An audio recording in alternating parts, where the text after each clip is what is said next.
জয় গোপাল ঝুনু ব্লকে তোমাদের স্বাগত। তোমরা সব কেমন আছো? ভালো আছো তো? ভালো থাকো এই কামনাই করি। যাই হোক, দেখো চান টান করে পুজো দিতে যাব। তোমরা ভাবছো কী পুজো? হ্যাঁ, আজকে ষষ্ঠীর দিন, সেই ভিডিও তোমাদের সামনে নিয়ে আসলাম। ষষ্ঠীর দিনে অনেক দিন ভিডিও দিতে পারিনি, কারণ অনেক সমস্যায় আছে ভিডিও দেখতে দেখতে। এবার বুঝতে পারবে কেন ভিডিও দিইনি। যাই হোক, আজকে দেখো না, এবার যাব পুজো দিতে।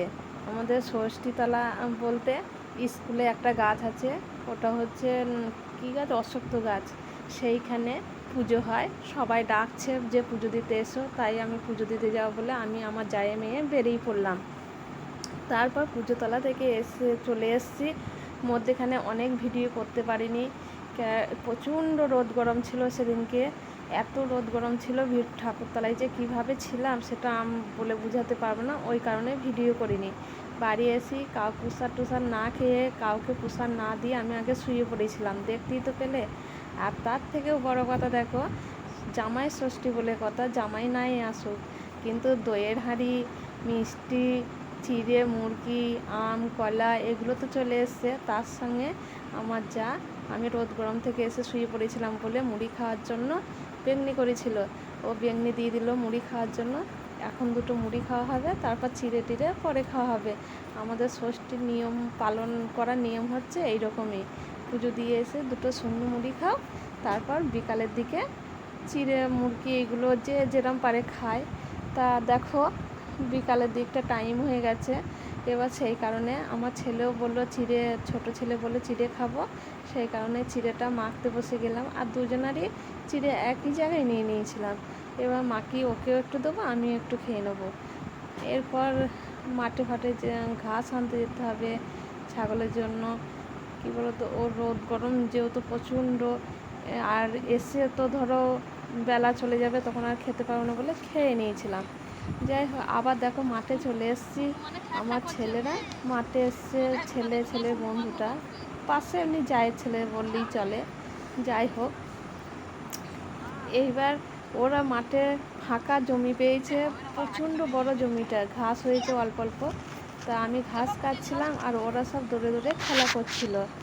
এবার মাঠে কী বলো তো, ওদের খুব ভালো লেগেছে, তাই আমার জায়ের ছেলেটা বলছে যে কাকিমা তুমি ঘাস কাটতে থাকো আর আমরা খেলতে থাকি, বেশ ভালো লাগছে। আর বিকাল হয়ে গেছে, প্রায় সূর্য ডুবো হয়ে গেছে, সেই কারণে ফাঁকা একটা হাওয়া মাঠে, সেই হাওয়াটা তো লাগছিল।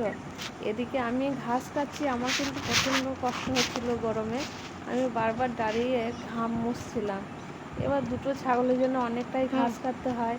আর কী বলতো, ঘাস কাটাটা এখানেই যে প্রথম এই বাড়ি এসে করছি সেটা না, ছোটোবেলায় এমনি আমাদের পাশের বাড়ি থেকে কাকিমা ওরা সব যেত, যেটা ওরা একটু নিচু কাস্টের ছিল, আমাদের বাড়ির সেরকম কেউ যেত না, তবুও আমি ওদের সঙ্গে চলে যেতাম ঘাস আনতে গরুর জন্য। তখন ছাগল ছিল না, গরুর জন্যই নিয়ে চলে আসতাম। ওটা আমি শখ করে যেতাম ছোটোবেলায়, ঝোঁকে পড়ে ওদের সঙ্গে। আর এখন সত্যি সত্যি আমাকে আসতে হচ্ছে মাঠের মধ্যে ঘাস নিতে, কেননা তোমাদের দাদাভাই টোটো নিয়ে বার হয়।